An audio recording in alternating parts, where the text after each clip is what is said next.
others can join.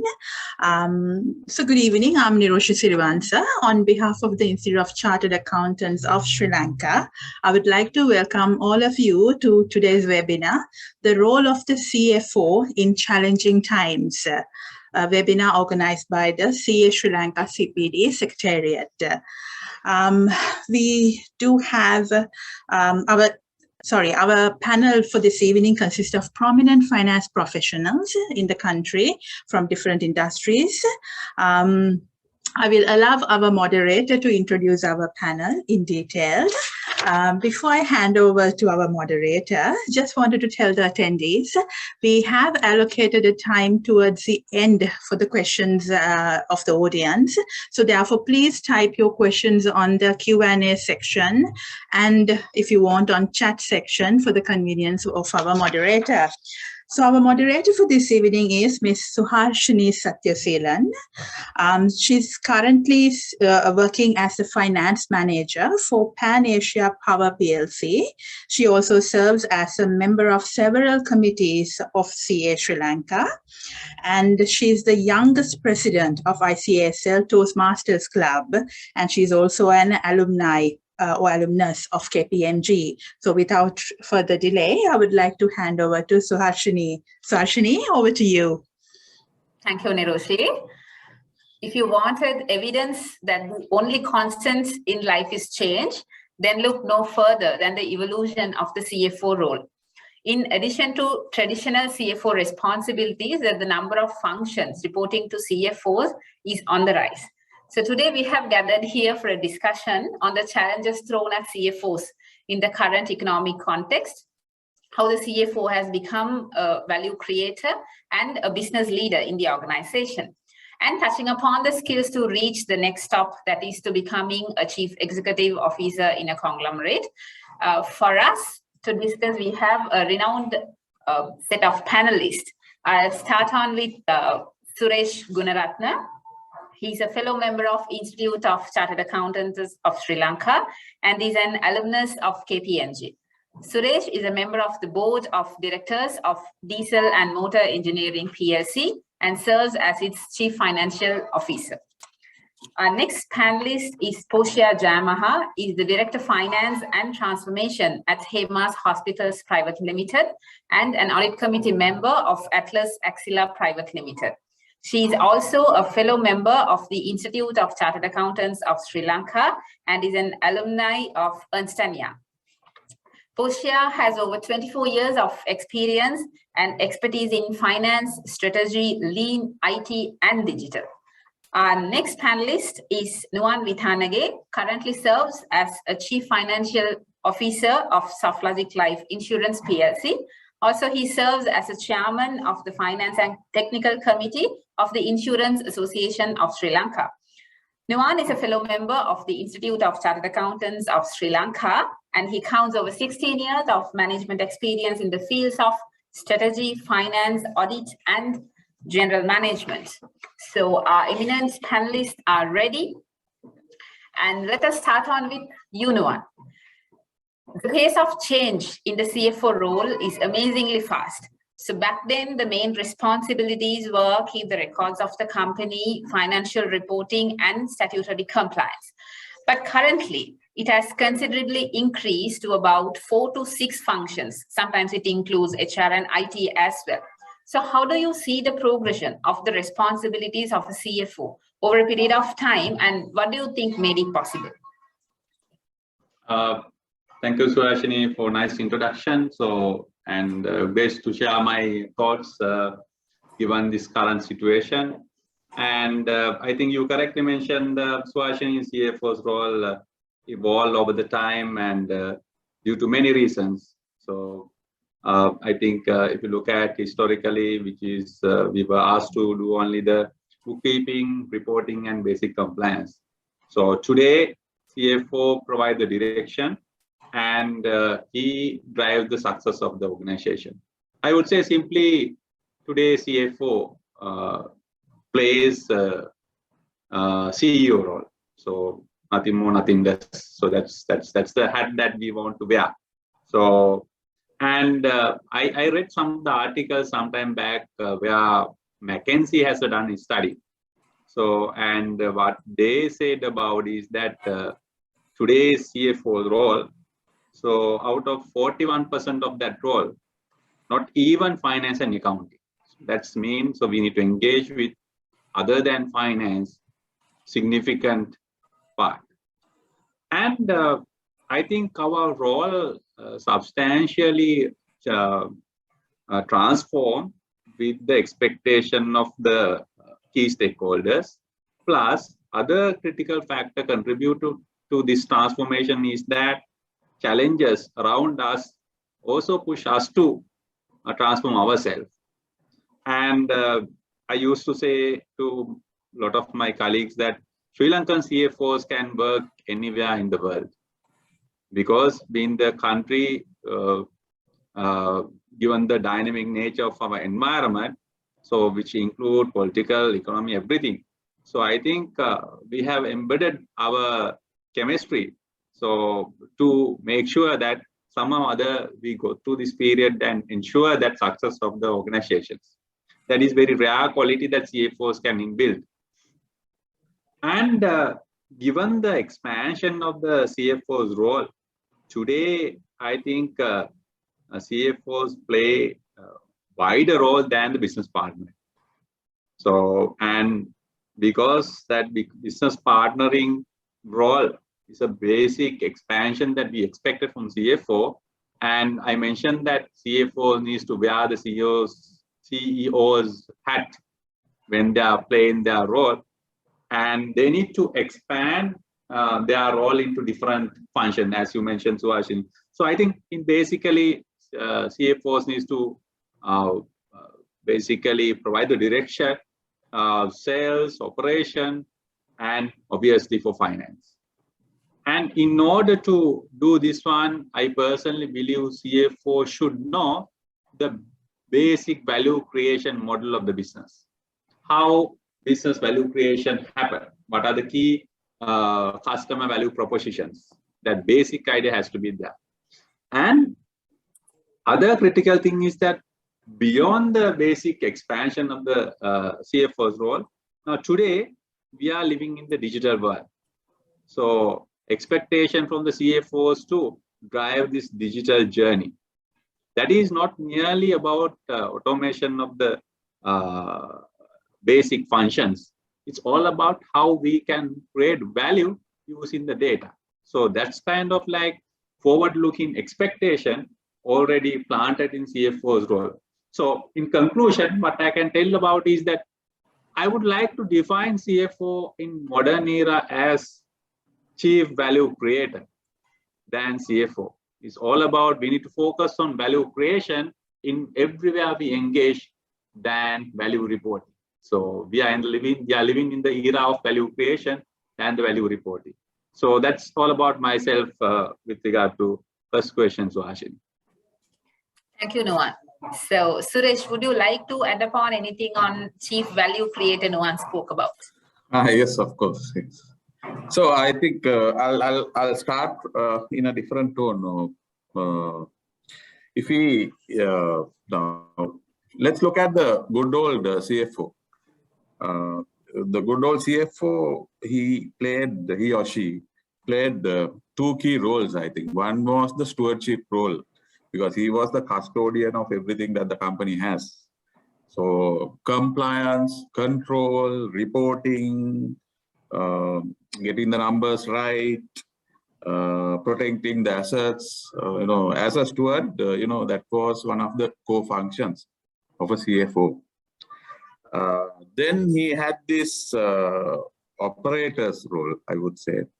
So in the operator's role, he or she was involved in improving efficiency, improving service levels, and so on, and driving the performance, something like that. So if you look at the modern CFO, he still carries those functions, but he has assumed, he or she, I'm sorry, assumed a wider role. In a way, now the CFO is a strategist, because together with the leadership, he or she works very closely, because the CFO is privy to a lot of things that is happening in the organization. I don't think anyone else other than the CEO has that much information about the organization, that much tacit knowledge about the organization than the CFO. So he or she is involved in driving the strategy, driving the corporate strategy, the technology strategy, and perhaps things like mergers and acquisition. So the CFO has assumed a much wider role as a strategist. Then we have he or she plays the role of a catalyst also. That means you set the tone for the organization culture, the responsibility culture, creating culture for self-responsibility for the deliverables. Because if you have to achieve targets, I think you need to create that culture. Otherwise, everyone will, at the end of the period, will give an excuse. So then he or she is very much part of daily decision making, plans execution, and giving due respect for budgets and so on. So the CFO, the modern CFO, plays a much wider role. I can see about 4 or 5 phases of the CFO. So he has 4 or 5 phases. One is that he is a strategist. So together with the CEO, he is instrumental in formulating and driving the corporate strategy. Then he can be seen as an architect of change. So here, what do you mean by this now? If you look at any organization, if there is any change in technology, I'm sure the CIO works very closely with the CFO. So in our organization, the director in charge of information technology is me, the CFO. And that is not unusual. Of course, I'm only the director in charge. There's a very capable CIO running the, that part. If you're talking about the change, technology, you can't talk of change in an organization without talking about technology. So now when you talk of technology also, you have physical changes and digital technologies. Now digital technologies, I will elaborate, maybe we'll talk about it later. You have things like RPA, robotic process automation, cognitive and AI analytics, and now some of these are already in use in most of our organizations, RPA for example. Then you have physical devices, sensors, robots. So actually it is the CFO who talks to the CIO and assesses the need of all these things in the organization. So he is basically the architect of change in an organization. So it is the CFO who has to answer the questions such as, how do I support a digital business in the company? Or how do I digitize the finance function? So here you need to see the difference, understand the difference between digitizing and digitalizing also, which we'll talk about later. So that is another phase, architect of change. Then he is the person protecting value of the organization or protecting the assets of the organization. That is accounting, financial accounting, asset accounting, cost accounting, protecting the intangible assets and reporting. So he's a protector, in other words. Then, as Nuan said, he's very much involved in value creation. What if CFO limits himself or herself only to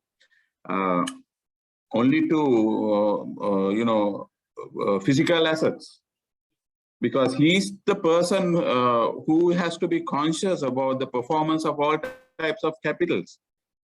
There is no other person who will talk about, they will talk about protecting. There will be managers and others who are responsible for these capitals, but the performance of these capitals, I think it is CFO. So like that, okay, I can think of one more. Most of the organizations, the champion for operational excellence is the CFO. He or she is the person who is leading all efficiency improvement, productivity improvement programs. Overall, if you look at a corporate or an organization, the CFO is the person who does the overall assessment of the organization. So the CFO today plays a much bigger role than what it used to be. I think I have tried to distinguish between the traditional role and the modern role. I hope I did justice to your question, Suhasini. Thank you. Yes, Suresh. Thank you. Thank you for adding many more points, and you clearly explained us the transformation made. So nowadays, the CFO's challenge is on multiple fronts. That includes juggling too many responsibilities in a rapidly evolving technology. And on the other side, maintaining a healthy cash flow, because they are supposed to plan out on their short-term and long-term liabilities within the remittances or the economic context existed. So how do you, Portia, think a CFO can add value to an organization while juggling all these responsibilities? Thanks, Subhashini. And also, I would like to, first of all, thank the CA for this timely webinar. To start with, I think I have to say, when you look at the business environment, it is constantly changing and also very competitive. And this is the very nature of any business. So any of when you look at the objectives of the business, they are not looking only for survival. They want to thrive and look at new opportunities, and even during this challenging time. So we have to understand that aspect of the business need, whatever the time, whether it is now or even then.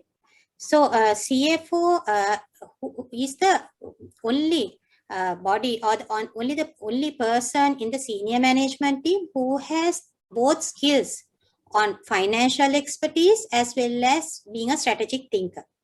So the role, that is the reason the role of the CFO has actually widened over the period. And so there are various ways when we look at how CFO can add to the value. I think Suresh and Nuwan both touch on the strategy role. So starting point here is actually giving meaningful input to the team, to the strategy of the company. But how do you do that? So for you to give us insights into the strategy, you need to understand the business and the business environment really well. So it is about the external environment. It can be even the global environment, the global industry trends, because it is evolving due to technology and various reasons. Industries are changing. So you have to understand what is happening in the outside world. And also, you need to have a very good understanding of your competitor, what they are doing and what new activities they are doing, and but where are you compared to your competitors. And also beyond looking at your current competitors, actually now your non-competitors are becoming competitors.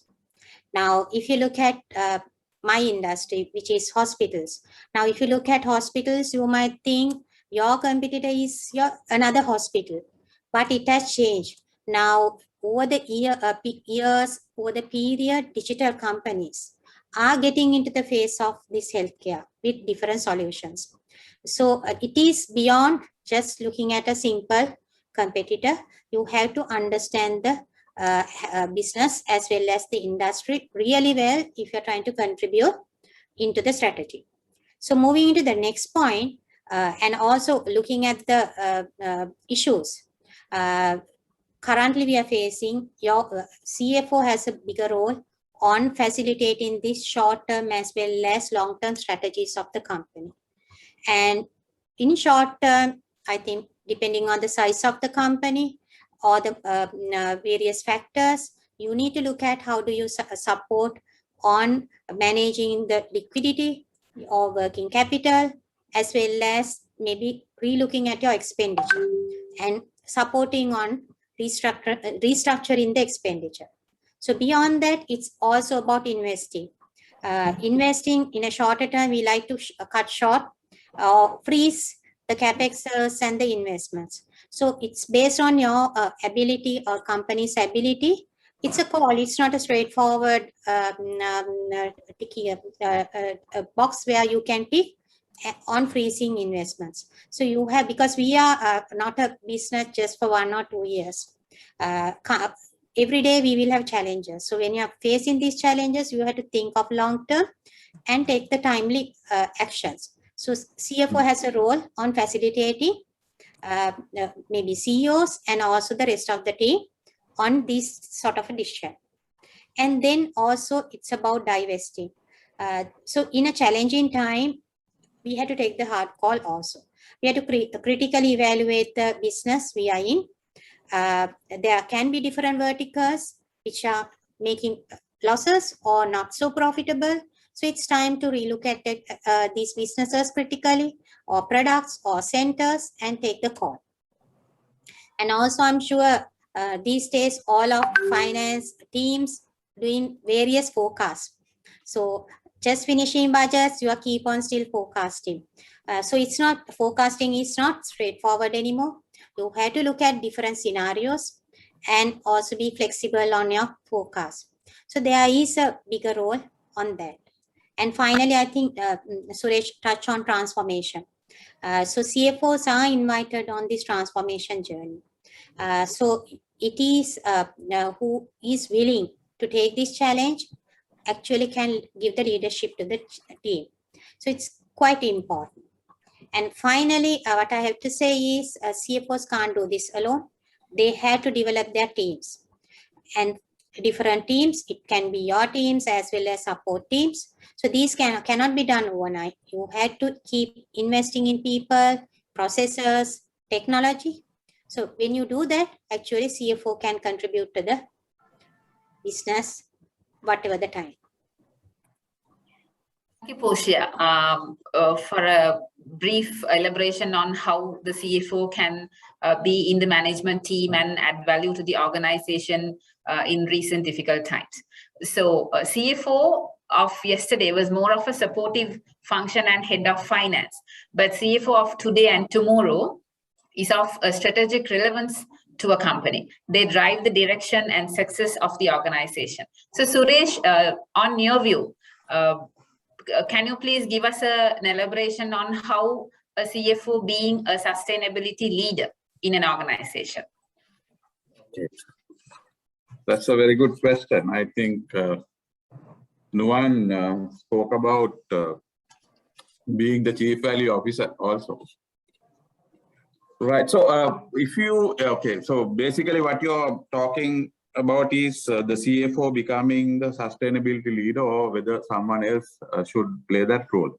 In my view, I think the CFO is in the best position to lead the sustainability efforts of the company. So why I say is, so let's look at what has been happening in the market during the last, say, 10 years. So in 2011, IIRC for the first time, they spoke of something more than one capital. Earlier, we were only looking at the equity as capital. But now, or financial capital, maybe long-term borrowings. But now the capitals, at least they have identified 6, so it can be more or less for an organization. Specifically in terms of sustainability, there is natural capital and social capital that is identified, and an integrated report usually, mostly, at least in Sri Lanka, is done by the finance function.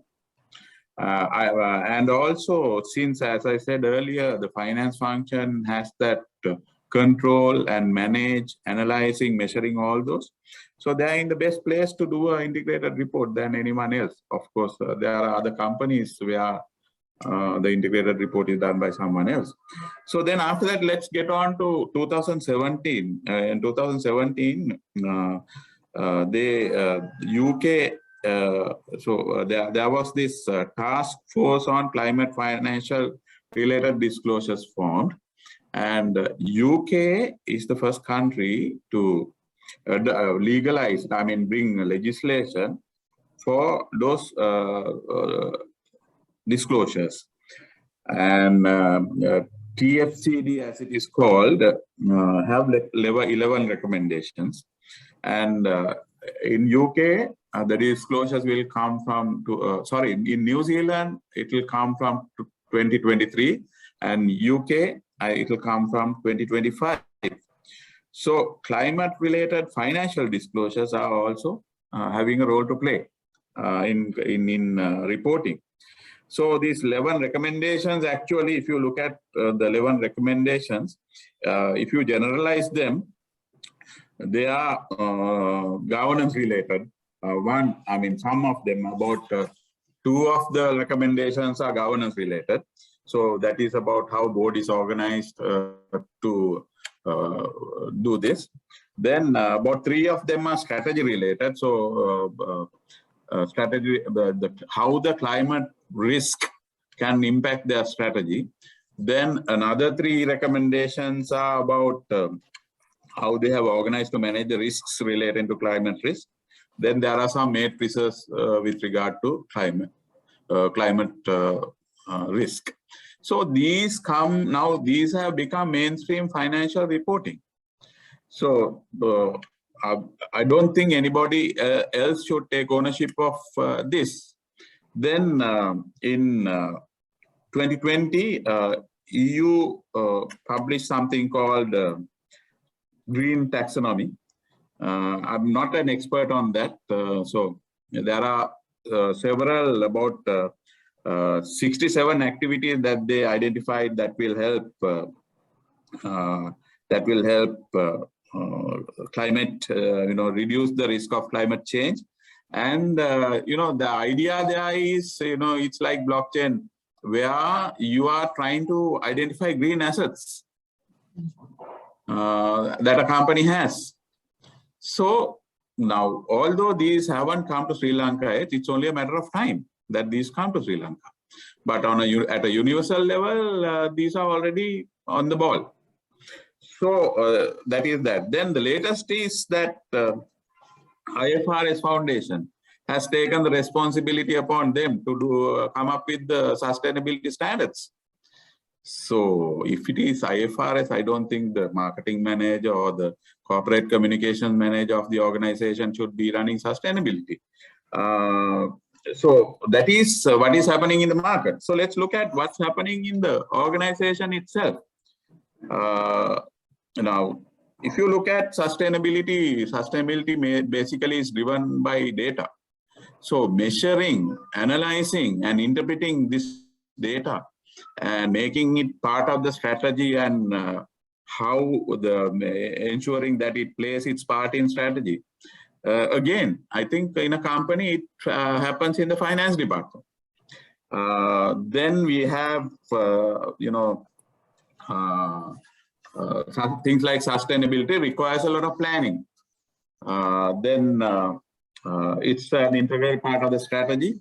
So like that, there are a lot of things that are carried out by the finance department that are linked to sustainability. So I'll just rattle off a few governance related to sustainability run by the finance department. Then explaining impacts of sustainability that happens in the finance department. In our company, it happens, and most of the company, it happens like that. Then value creation now is owned by finance department. Now there is something called sustainable finance emerging. There are green equities coming. So all this is to do with sustainability and to do with finance. So in my view, the CFO is very well placed to assume that responsibility. And also, like Noan said earlier, I think Professor Mervyn King also has a book titled The Chief Value Officer, as the accountant as the Chief Value Officer. In time to come, the CFO will have to be responsible for all types of capitals, and the efficiency of to ensure, to measure, analyze efficient use of all those capitals, including trade-offs. I think it will fall on the lap of the CFO. So to that extent, I think CFO is the most suitable person to handle sustainability in an organization. Thank you. Yeah. Thank you, Suresh. So CFO from the value creator, and then sustainability leader. In time to come, we will become one. So we are now moving on to the next phase of our discussion. That is in today's companies, we have to be more vigilant against the threats due to the violation of laws, regulations, and evolving industry standards. So as a CFO, we already know that a part of our job is to predict the future. But if we take Sri Lanka, it's facing a deepening financial crisis, and inflation rises to record levels. And several credit agencies have downgraded Sri Lanka's credit rating, and which makes the organizations and country as a whole difficult to obtain foreign funds, and the ongoing dollar crunch. So if I am to point out the issues, it would be plenty. Suresh, how do you think the current issues of the country and economy fuel the challenges faced by the CFOs?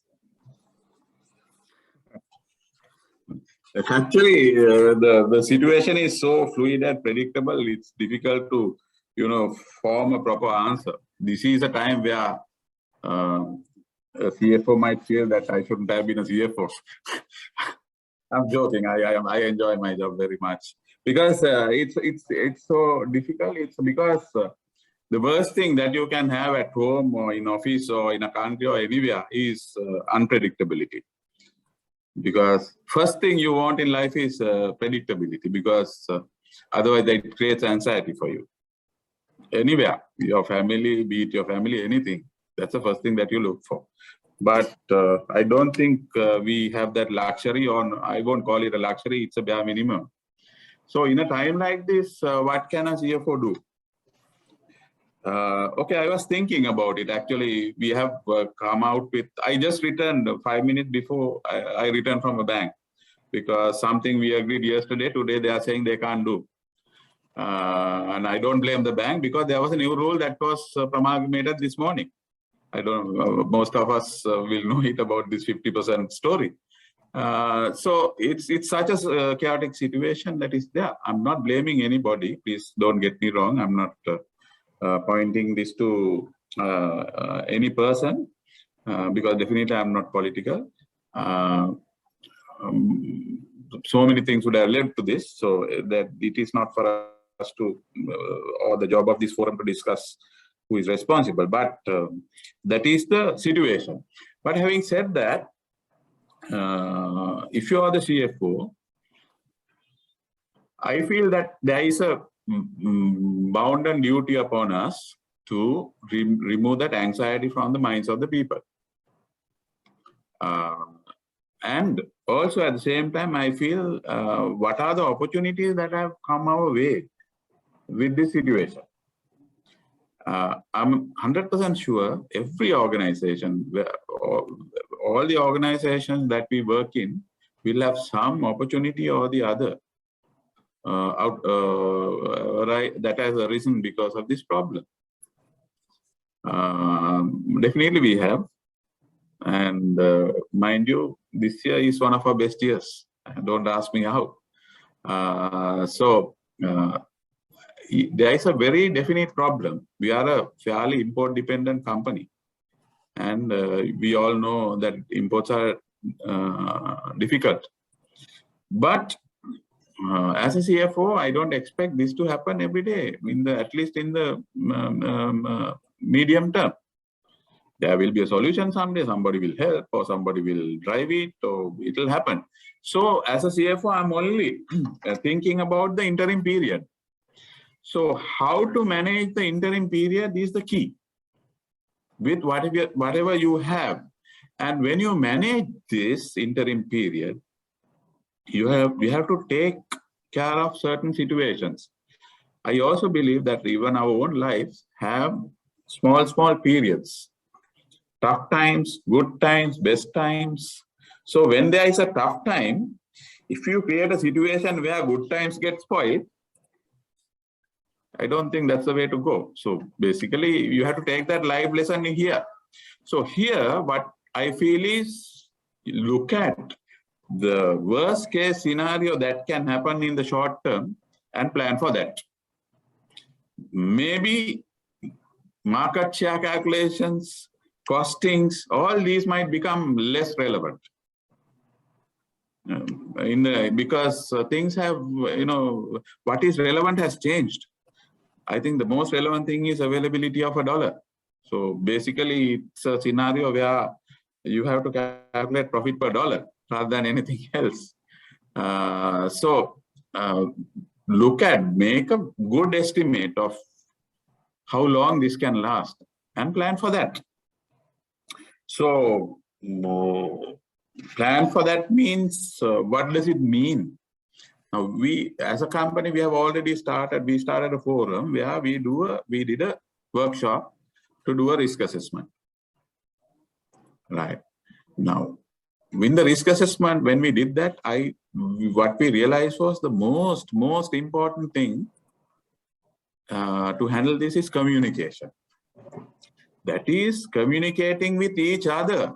The latest developments that is happening. The marketing should tell us what's happening in the market, whether the competitor has goods. So finance, marketing, supply chain, everyone has to be talking so that we are very much up to date with what's going on a daily basis. We can't have weekly meetings or monthly meetings. So the communication has become very important, because then to that extent we become agile. So communication, awareness, drawing. So these are things that we decided, drawing a map of everything that needs to be handled. Then we decided, when it comes to communication, we decided what should be communicated daily, what should be looked at weekly and monthly. So all that has been decided. Okay, now having decided all that, if there are no dollars, no imports. So I don't think that any of us can do anything about it. So I think the best is to focus on opportunities that it has created and focus on the likely time period that it will have. It will be around, and plan for that period. Just plan for that period. Maybe you are subsidizing something. It's for survival. And make use of this time to create new businesses, because there are so many business people are going, maybe there are new opportunities for mergers and acquisitions. So there are things that you can do during this time. May not be only profit making. So in a corporate, there are a lot of things that can be done. So think about it in the short term and be ready for the takeoff. Look at it positively, because blaming anybody or anyone doesn't help us in any way. Thank you. Yeah, thank you, Suresh. So let us taking that positive note, I would like to go in detail as to how specific this issue is for each industry. Portia, would you like to start upon with the healthcare sector? Sure, Suhashini. So for me to start on healthcare sector, I don't think I have to remind anybody about the importance of the sector. We are just coming out of pandemic. We are not fully out, but we are almost coming out. So we have realized how important the healthcare sector is globally as well as even to our nation.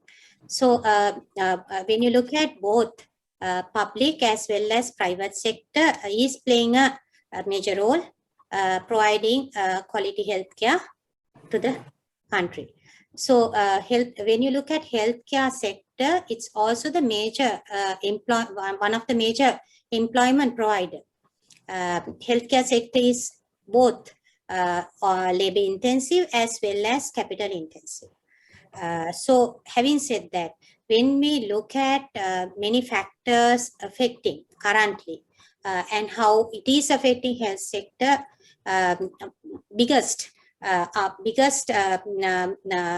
impact is coming from this our input, which is the purchase on drugs, consumables and devices. And when you look at our country, which is more of like a 80% of the pharmaceutical are imports.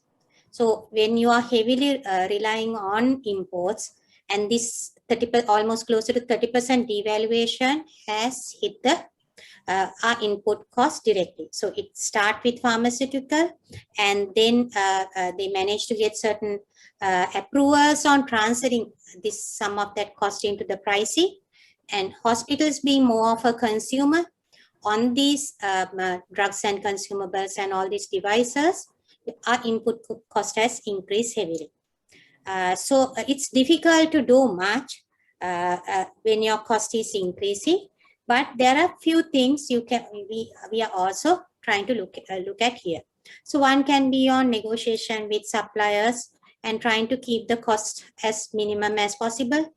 And from hospital side, we are looking at substitution.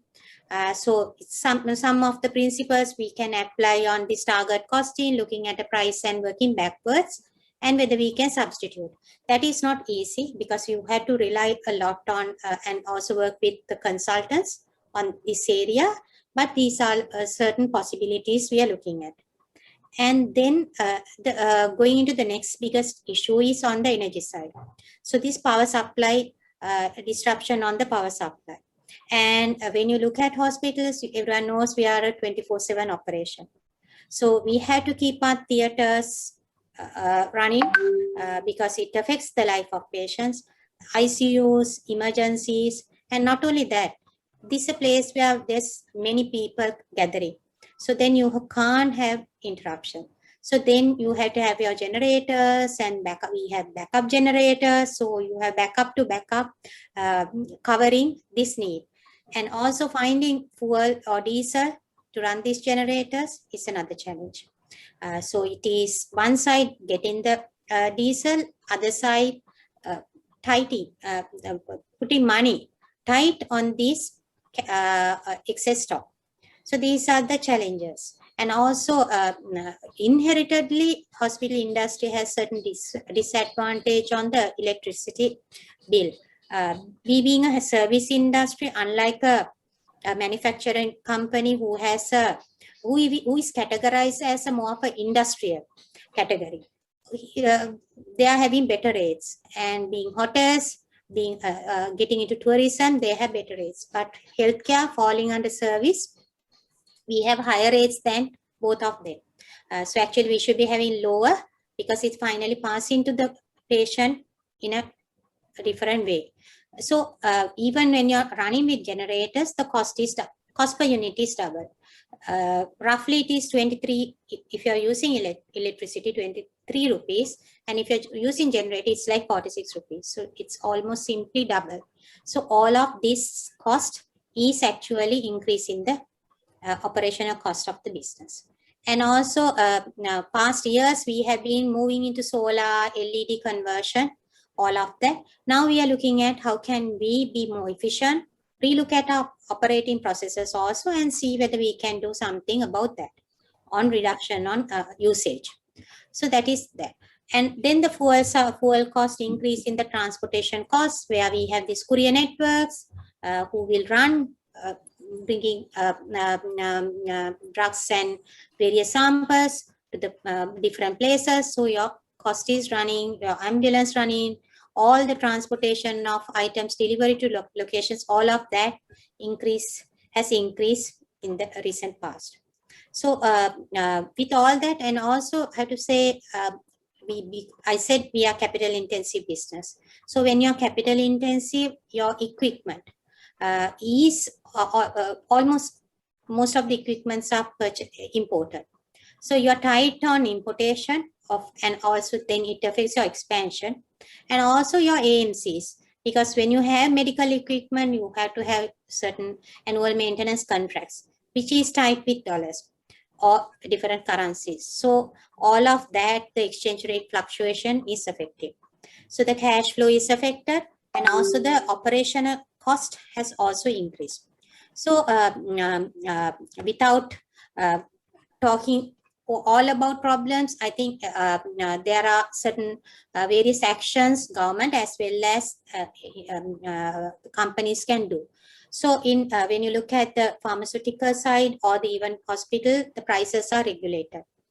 So when you are having some of the prices are regulated. So when you are having these regulations and also your cost increasing, you need a pricing formula. So there can't be having regulations without this mechanism in place. So this is something lacking. We are lobbying to get certain changes into that. So that is one of the bottlenecks which government can look into. And also we are also trying to have a balance between the well-being of the patient as well as setting prices. So we simply can't pass the cost because it's easy on your cost has increased, let's go for a price adjustment. But with all these inflationary issues, food cost almost like 25% increase in food inflation, then the almost like 17.5 to 18% increase in inflation, all of that is actually affecting the consumer pocket or disposable income. So we are also as organizations have to try and see how can we reduce our cost as far as possible and provide affordable healthcare. So this is something we are looking at. Efficiency and other reduction of cost is one of the initiative. We have gone into actually, I'm proud to say, on lean journey in hospitals. It was tough understanding how we apply lean into a hospital context because we don't have a lot of examples and also role models to look at. But we started this journey some time back and we see a lot of potential. So I think we are an example who, as a service industry, how we have applied these concepts, manufacturing concepts into an industry. So we look at method improvements, actually, especially on laboratory chain, we have looked at method improvement on equipment usage. So that will reduce costs. So those initiatives actually we have started, we have to continuously do that. And other side on automation. So I think we will talk about automation in length. This is a key aspect we have to look at due to various reasons. Cost reduction can be one. So looking at all of that, we are looking at how do we remove these fares and look at discount schemes and see how can we best price without being a huge burden to the community. So from, I think we saw this certain government side also, we expect certain support. So we saw the social security levies coming in. So if these are also coming, it will affect the top line and the price increases. So we don't have full clarity on how it is applying. We are waiting for to know more. We might be exempted as an industry. We might be in. So that is also affecting. So hopefully we will see what else we can do. I think with that, I think I will hand over to you, Suhashini, sorry. I don't know whether I have taken long time on answering this, but it's a very broader topic. Yeah, thank you, Portia. It was a fruitful explanation because while hospital is considering, on the other hand, the price escalation and then well-being of the communities is a very difficult task to balance on. So let us slightly touch upon the impact on the insurance industry as well, Noah. Yeah, so Suhashini, insurance industry perspective, now we understood that current macroeconomic situation. So, and it's very volatile. So, and and I will share this experience, what was happened to me that last Monday, I was invited to address around 400 for around 400 our sales team.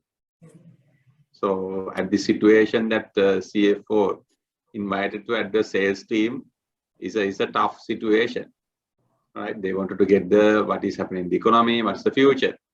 So, and what I shared to them was like now for Sri Lanka, so, and not only Sri Lanka, every country. So there is no perfect country. So every country, they have their own challenges. Yes, Sri Lanka currently we observe a huge volatility in a macroeconomic situation. But if you look at historically, have we had any stable macroeconomic situation? No. So, and we are a nation, so we are having the very small economy. As Suresh explained, that we are heavily dependent on imports. So we are having roughly around $8 to $9 billion export-import difference in negative to Sri Lanka. So obviously, if you look at crunch of the situation, is that due to pandemic, we lost roughly around $10 billion from the tourism last 2 years. So being the highly depend on the imports, and we have used our forex reserves to pay the repayment of the loans. So that's the basic thing happened, because our nature of the economy, there is a fundamental issue that our income is not sufficient to finance our expenses. Therefore, what we have been doing so far is that matching the cash flows. So unfortunately, cash flow matching disturbed due to the inflow reduction from tourism. That's the basic thing happened. Therefore, all of a sudden, that rating agencies wake up. They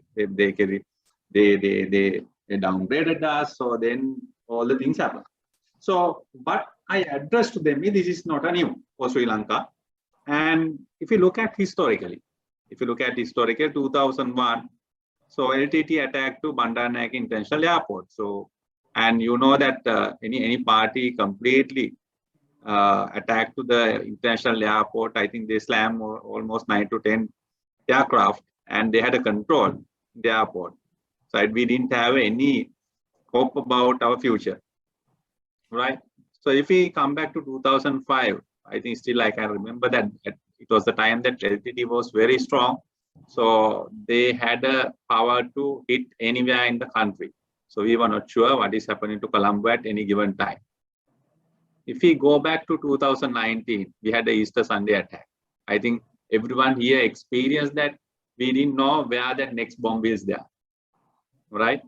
2020, so whole country, 2020, I think 21st of March, right? So we were under fully lockdown situation. We looked after only basic foods, nothing else we looked after, right? So it's all about, if you look at our history, we had very tough situation than this. So, and as Suresh mentioned exactly very rightly. So if you look at 2021 and 2021, if you look at corporate earnings, almost all the companies reported historical numbers. So it's all about how to face the situation, how to understand situation and reply. So if you analyze our historical milestone, we realize that current situation is not severe as 2020 lockdown or some of the things I mentioned, right? So that's a CFO. Being the CFO, message I gave was like to elaborate the situation in simple terms and gave them the confidence from the historical information. That confidence booster take this one to next level. I think I thought that better to explain what I did in practical terms rather than going through again theoretical something. So that's and another thing is that a lot of people walk into my room must one, don't you change the budgets. So because that's a strategy, don't you start the reforecast. That's the strategy we did for 2020. I said no, because that situation we had in 2020 is different from 2022. We need to assess the situation carefully. So if you look at currently inflation is high, so and everyone feel that okay, they are unable to live comfortably. So then they need to simply earn more. So where someone is exposed to variable earning structure, we need to encourage, we need to persuade them, okay, this is the best time you can go and manage your life. There is a way that you can manage your life. So that's the path we can show it to them. On the other hand, come back to employees, right? So we understand other than salespeople, they are exposed to inflation. So we gave the message, oh, look here. So we know everyone, we understood your situation. So we decided to give something extra. So we understand that might not be the enough thing to them, but it's important to give them the message that, so we are there. Because in this situation, if we can wake up our employee base and give them the clear message, I think that's the best thing we can do. Because so being the Sri Lankan entity, I think these challenges are not new. I think last 2 years back, we had the 400 to 500 basis point interest rate drop. Everyone talk about that situation. Now we experience 500 basis point interest rate up, simply after 2 years later. So I think these kind of interest rate cycle we had, exchange rate depreciation also we had frequently. Yes, we did experience, I think, forex scarcity. Yes, we experience severe now, but we had the same kind of situation in 2001. That's why we went to IMF. We went to IMF 16 times. So that's why I tell, yes, currently there is a situation. We need to understand that situation is where, and we need to understand what is the key impact to business and respond to that. This insurance industry, so I think they understood that. I think for me, very clear. So that's why I wanted to ensure that, so given the booster that salespeople wants, given the confidence that employee wants, and understand what is impact to our business model is very important thing. We might not be able to manage everything. So we need to understand what is more priority. Some of the things we need to give away. So, and understand the priority and show them what is the way is the critical thing to manage the situation. I think someone can write a book. So how companies can run in the volatility situation is a simple, the Sri Lankan companies are the best thing. So, and our CFOs, our senior finance professionals, they can give nice case studies. So that's my thoughts, Suhasini. Thank you, Noan. In various changes in our fiscal policy of our country, what had took place time to time has made the decision maker, as a decision maker, it has put us in trouble. And as you very correctly said, that the inception CFOs of Sri Lanka is well capable of handling any challenges. So thank you for that note. And this is where to manage risks, companies nowadays, they are exposed to ever more complex array of risks and uncertainties, which are only set to accelerate in the years to come. So whether it can be political or volatile markets, technology developments, and data privacy concerns, or climate change, or it could be anything. And there is no one better in the organization than the modern CFO to take on this job and to add value to the organization. Often, this is why the risk management is important, but it is undervalued. In a recent research, it's only 20% of the organization worldwide has successfully integrated into risk management. So we would like Portia to share your ideas of its importance and the value of risk management as to how it can create value to the organization. Right. First, I had to say, whatever the approach we take, it can't take the challenges away from uncertainty. Uncertainties will not go away. So it is going to be there. But if you have carefully thought through the strategies, it will help to face it better. So it can be known as well as unknown challenges and risks. So when you're running a business, there is an element that you can't control. So it can be on the economy, the fate of the economy, or it can be political events. Sometimes it can be your competitor, and also some of the uncertainties you can't even actually foresee. So I don't think any of us saw this Easter attack or this COVID and certain situations coming to I don't think certain ones it was not possible. And also I think what we can do is look at certain threats or risks which is predictable. So so you have to have a proper mechanism of understanding, as well as your structures has to be more agile and also flexible to tackle this situation.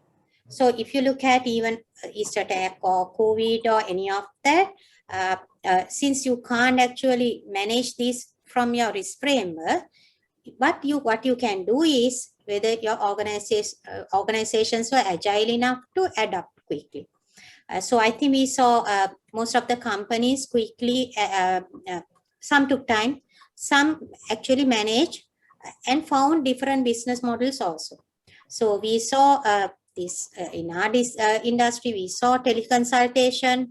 So when you have your methodology or your base in place, you then quickly move into this teleconsultation because people were scared to come to the hospitals. If you didn't have the methodology or technology, then it would have taken more time on moving into that. So we saw online, I think food, pharmacy, drug deliveries, all of that started. So it is about this agility, whether you can quickly take a decision and move fast in this. But when there are things you can predict, I think that is what we do like also in the organizational risk framework. So you look at various, I think there are various ways of looking at the risk factors, and also this risk management happen from top to bottom as well as bottom up also. And when you look at people in the ground level, seniors or heads, they smell the smoke faster. So you have to work with these teams or people to identify the risk, because they will understand how your certain stakeholders react. And when you try to understand what is the reason of these reactions, you will understand more on whether it is supply chain issues or the way the economy is moving, or are there any concerns on your service. All of that is actually coming from there. So I think we do monthly look at, it's like a standard, we do look at our risk factors monthly. We talk with different unit heads, look at the risk matrix, identify what is critical and possible risk that we had to tackle. And also we look at what are the solutions, what are the strategies we are also trying to tackle or manage these risks. So that is how actually when you can predict or foresee certain risks, if you keep on monitoring and also identifying, and also see when you're having a discussion with your senior team, actually you will see whether your solutions are correct or whether you can actually together formulate a better solution. So risk management is not only in a paper or a presentation, it has to actually practically, whatever you are promising as risk mitigation factors, it also has to happen in the ground level as well as various levels. So with the support of compliance and audit teams, this is the area we have to keep on tracking. So we will not go beyond documentation, but actually company is ready to mitigate this risk. So I think that is how I see on the risk management part. Yeah, so keeping the communication with employees is the key, as Suresh also mentioned, and that is where we can keep up the productivity levels also up. So each day that goes by, it seems the panic surrounding grows exponentially. So Nuwan, how do you think a CFO who's agile and who's a bit stiff would face the business challenges and uncertainty? Yeah, very good question, Suhasini. Now, so no longer agility become buzzword now. So I think that make or break C-suite leader. So that's the current situation. I think whether we are facing pandemic or natural disaster or economic recession, so CFO needs to quickly rise and give the message to the rest of the public. and the rest of the stakeholders. That's very much important. Everyone is expecting that CEO's message. So if CFO's message, if CFO is silent, so that's also very bad. So which give the negative message to all the stakeholders. And I think from my experience, what I can tell is, Suhashini, now, for instance, that COVID-19 outbreak, so in 2020, normally in our industry is physical presence, physically meeting someone is very much essential to close the business. So if you look at COVID-19, that is the most prohibited thing. So at that time, so if you look at that situation, we felt that our business is almost over. So so that's where the agility comes, and we brainstorm and came up with the 100% digital solution to close the sales. So and that's one of the example I can give it with regard to sales perspective. On the other hand, again, collection. So though we are talking about standard online banking, banking standing orders, still good 80% of the people are not using that, especially so SME segment. So they don't want to use those. So where if you are working with the same kind of business segments, collection is still on traditional basis. And other thing is that when some outbreak or challenge happen, they used to keep the money in hand, money in their nearest area. They don't want to spend. So they keep on asking, okay, whether we can take the additional premium holiday. So obviously CFOs normally look at financial lens, and we might say no. So there is no way that we can give someone benefits without paying the premiums. But so we need to understand the situation, and we need to understand this is long-term relationship. We need to understand the mindset of customer, and we responded saying, okay, look here, we can give you 3 months and you can come back. But and importance, we need to play for their mindset. What we told them is that within that 3 months, if something has happened, we take care, doesn't matter whether you pay or not. So that impact we created on that instance, I think that will lifelong forever. So it's all about understanding the movement of the time and react faster. On the other hand, I think being the responsible company, we paid 1.1 billion COVID claims last year. So normally someone is familiar with the insurance is that insurance business are not supposed to cover pandemic situation, because even our reinsurance are not covering. So that is excluded from policy condition. We decided, okay, this is the best time that we can show our gratitude to our customer. So you know that 1.1 billion to bottom line is how much mean to any company. So, but we looked at, okay, this is again that it's all about how we can create sustainable value creation, not about taking something very short-term gains. So then we responded saying that, okay, we are open to pay your claims, whether pandemic or not. So it's all about being the CFO, any leader in business. We need to understand the movement, and we need to respond that movement precisely. There is no way that we might get, sometimes we might not get this kind of opportunities. So I think that's the thoughts I am having, Suhashini. Yeah, thank you, Noah. Having the focus on long-term and the relationship, that would be the key while taking the decisions as a value creator, CFO or CEO. Yeah. So CFO is usually identified as the conscience of a corporate. So Suresh, we used to keep the CFO as a gatekeeper. can you brief as to how a CFO should fulfill such responsibilities while being agile to the industry?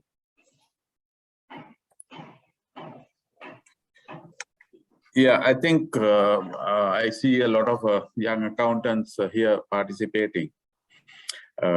This is a role that we should claim for our own advantage, actually, because now in an organization, there has to be a person who carries the conscience to do the right things, to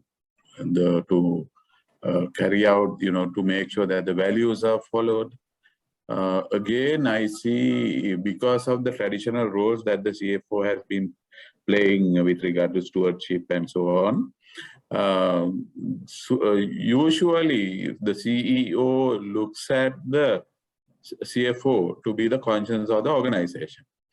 Now, the brand equity of the organization also largely depends on how the company, how ethical the company is, how they conduct themselves, how they treat their employees, how they act responsibly towards the stakeholders.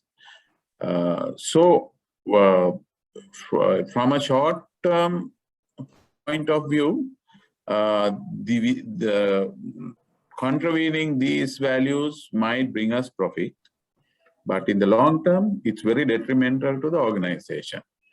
So I think we should claim this position because we are very well placed to claim this position and make sure that the company's brand equity is full of ethics, ethical behavior, do the right thing kind of a situation, because that pays a lot. That brand equity is very, very valuable. And there may be a lot of suggestions coming to the CFO from various corners for short-term gains. I think this is where the CFO can play a role. At times, it costs you personally for making unpopular decisions. But in the long run, it's not only the company, the CFO, him or herself, will enhance the brand equity. So that's something that as accountants, we should claim. And everyone, the corporate leaders are usually very happy to give that role to the CFO. Thanks. Yeah, thank you. Maybe some of our decisions are not made so popular, but then that will definitely be fruitful in the long term. Yeah. Osha, we are running out of time. Let's have quick answers now, and you would be the best person to elaborate on this. We would like to have a brief on the process automation in organization, and also that how that can add value, and also how that can be done in an effective way. Subhashini, very difficult to give short answers on a topic like this because process automation, digital, all of that is quite taking long answers and elaboration. But just to give a small insight on that, I think over the period, I think most CFOs have put a lot of effort, input onto this process automation. So one is process automation and also the whole finance automation function. But we have been talking about this also for so long. So I think I was reading, there was a research out of, I think, maybe McKinsey, or I'm not sure whether it is Harvard Business School. So out of 65% of the CFOs have not even automated 1/4 of the finance functions, even within a year. So I think this shows it's a vast area. So even though we have been talking about it, we understand it takes a lot of time on automation. And sometimes delivery of these expectations also take longer than we expect. But I think the potential is, there's no limit on this potential. Talking about benefits, there are various benefits and reasons why we should automate, starting from even repetitive work, and also we will see in future skill gaps coming in, difficulty on recruitment, and also we see brain drain. So with all of that, I think we had to be ready, because people is going to be quite a challenge, and also skill people. It's not only about having people, it's also about people or employees who is capable of supporting this automation journeys as well as working with this automated information. So I think we had to look at how we skill our employees and make them digitally savvy. So this process automation is not also limited to finance. It's beyond, I think, if you look at our automation and even digitalization, it's beyond finance. We have to understand about our customers. So there are various business models that we can look in with the support of these initiatives. So I will not take more time, given that given we are running out of time, but it's a large, it's a very big area and it's a topic itself. Yeah, thank you, Portia. So here now we have reached towards the end, and we are going to discuss the most important question, that is how to reach the pinnacle of our career, that is to reach the next step of becoming the Chief Executive Officer. So I would like to start on with Suresh, the tips you can share with our current CFOs and budding CFOs. Okay. First of all, I want to say something.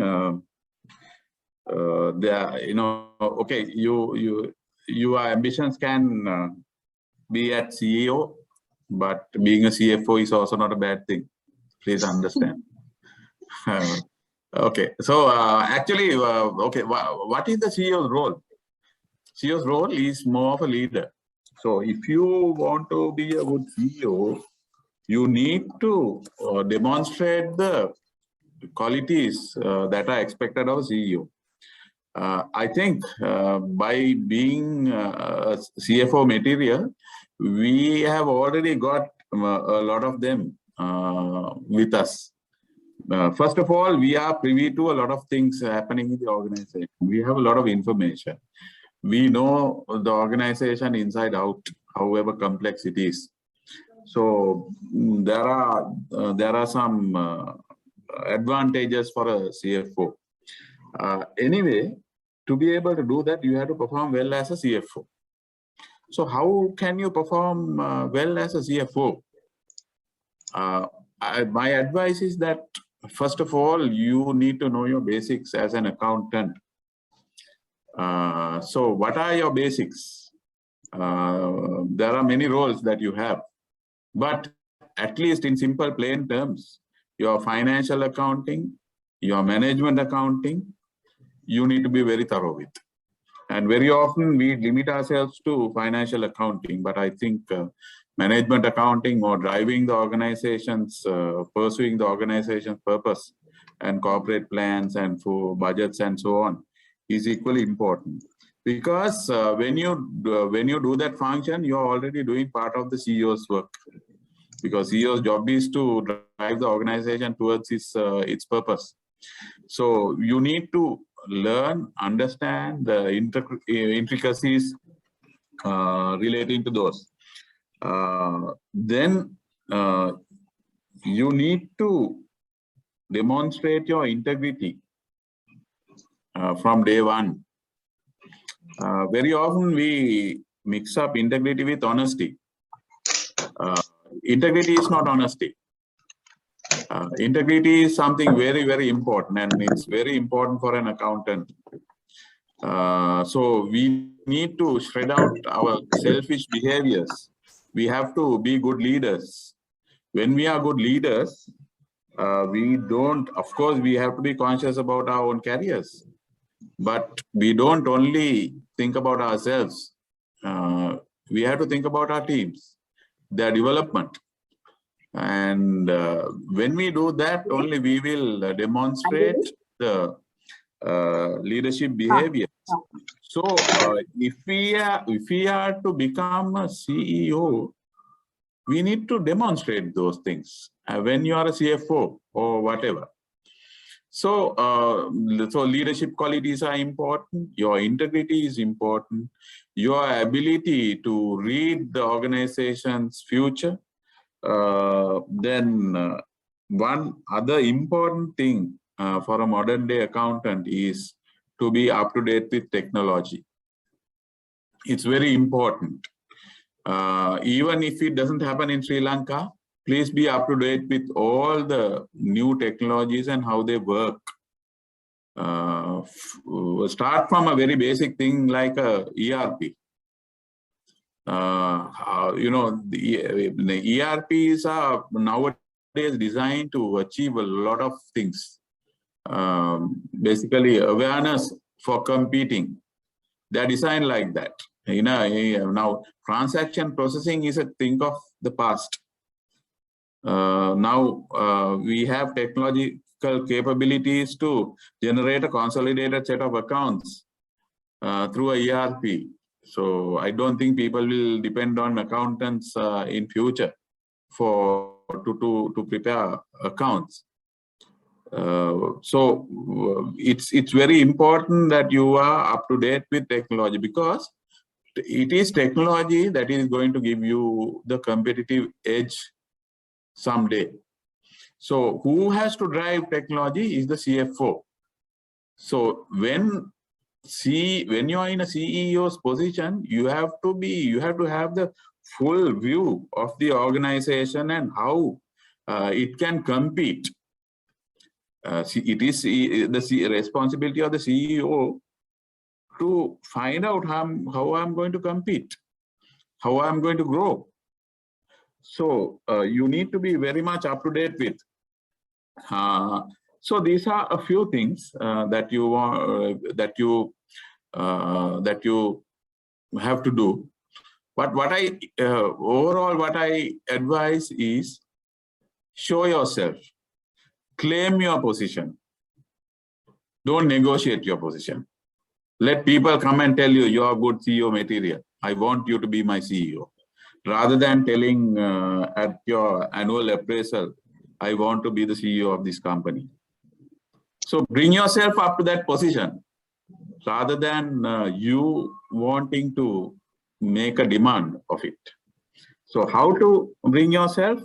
Please read up. There is a lot of material around. Please choose what is good to read. So please read up. I think that will help you more than looking at others. So these are the things that I can say. Thank you, Suhasini. Thank you, Suresh. Nuwan, we would like to ask your tips too. Yeah, so simply wear the hat today. So be a CEO and think like a CEO. CEO is only designation, right? So if we can work like a CEO, that's the best thing that we can enjoy. So I think that's a short message from me. So I think here most of the audience that we have the CA qualified people. So we learn our fundamentals and we came through very tough examination process. We have practical exposure and we have more wide exposure, as Suresh mentioned, management accounting, financial accounting, strategy, data, and everything. So, and I think our basics are sound. So only thing we need to keep on update ourselves, and we need to keep on increase our bar. And by wearing CEO hat, we need to ensure that always, my mantra is that always try to have your deputy better than you. That's very simple thing. That's where you can build brilliant team. So a lot of people fear about their own job. So they might try to take the very weaker persons to their deputy. That's where you are not able to reach to CEO level. Always have a better person than yourself to your deputy, then you can build a brilliant team, wear hat of CEO, and be brilliant on basics. I think that will bring to CEO level. That's the simple message.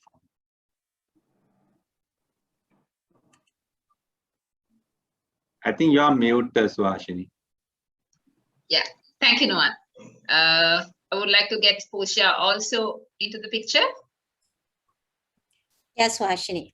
So in short, I think Suresh and Nuwan has elaborated really well.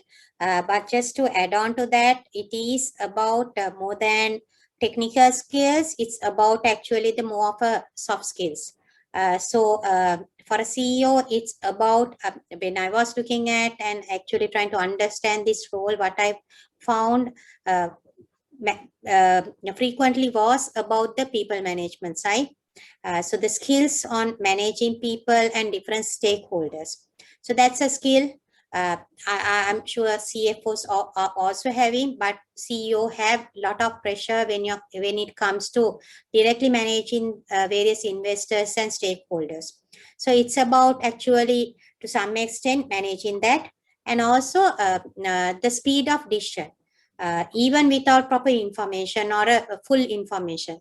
So that is where CFOs have to learn how do you balance, because CFO is so used to and also like having a lot of information.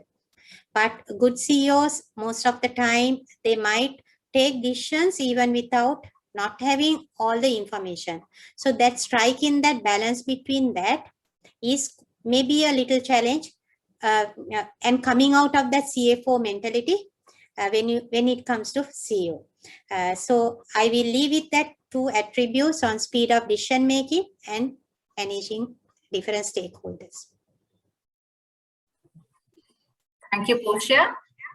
I cannot see the questions. It was there some time ago, but now when I click on, it's empty. Kavisha, can you please take up the questions, please, if possible?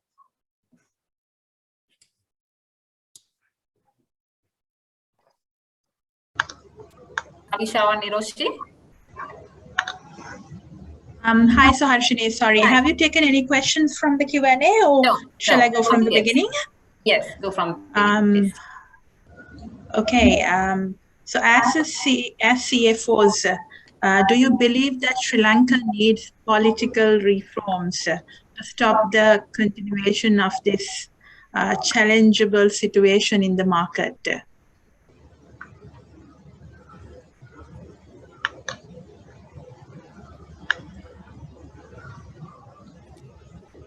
So this is open question for anyone, I think. Yeah. If you can rephrase the question, please. As a CFO, do you believe that Sri Lanka needs political reforms to stop the continuation of this challenging situation in the market? Yeah. I don't know whether this is a question that we are capable of answering, because when it comes to politics, I think we all are. I don't think we have any politicians here in this forum. I don't know whether we'll be able to answer that. I will just add, more than political reforms, the country needs economic reforms. It's just passing from one political party to the other. So this is what we have been used to. So we think current party is not good, next party will recover and get us into the, I don't know which road. So I think as a nation, we had to change that. We need more process-related changes to have good governance. Otherwise, changing parties, I'm not saying current party is good or bad, but whoever comes, if the system is wrong, this is what we will get. So I think as a country, we have to see to come out of this, how can we have proper economic reforms? And also, I think there's a committee appointed. So suggestions, it's again not politics. It has to see, we had to actually apply sustainable strategies if you are trying to take the country through these challenges? Yeah, thank you. So I think that's another subjective question, I think. In the modern times, Chief Compliance Officer will look after the compliance aspect of the company. Is this reduction, is this going to be a reduction of a CFO's role? What do the CFOs think?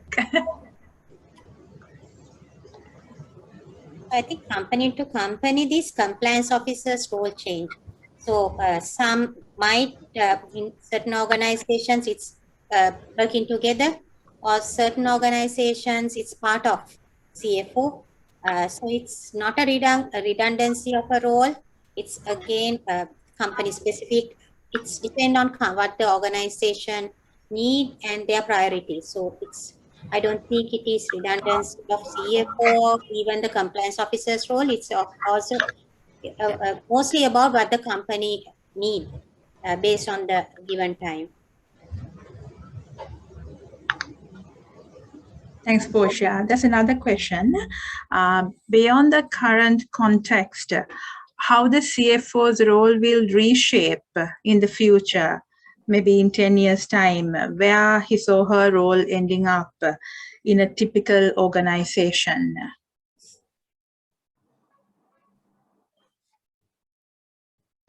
Yeah, we see positions in 10 years' time.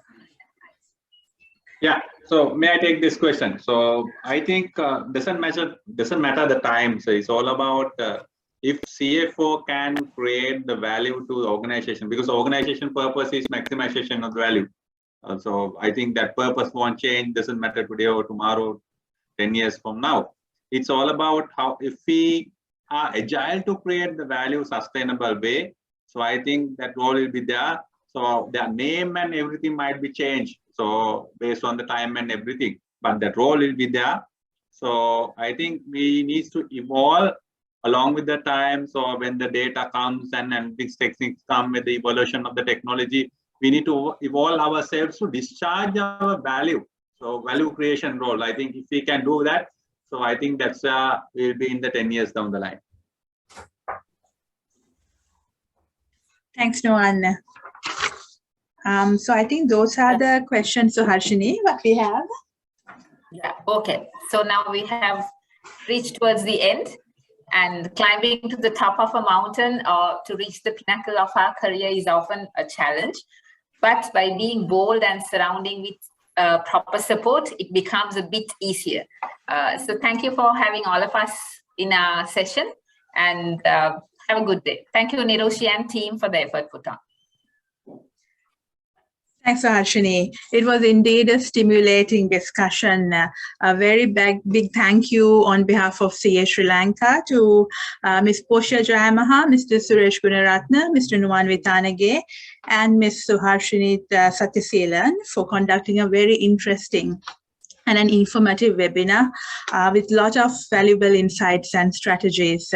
And thank you for our participants, for you all for participating this evening. So on behalf of the Institute of Chartered Accountants of Sri Lanka and on behalf of the CPD committee. So thank you, everyone. Stay safe. Good night. Thank you, everyone. Thank you. Thank you, Thanks, everyone. Suhashini. Thank you, everyone. Thank you. Thank you, Suhashini.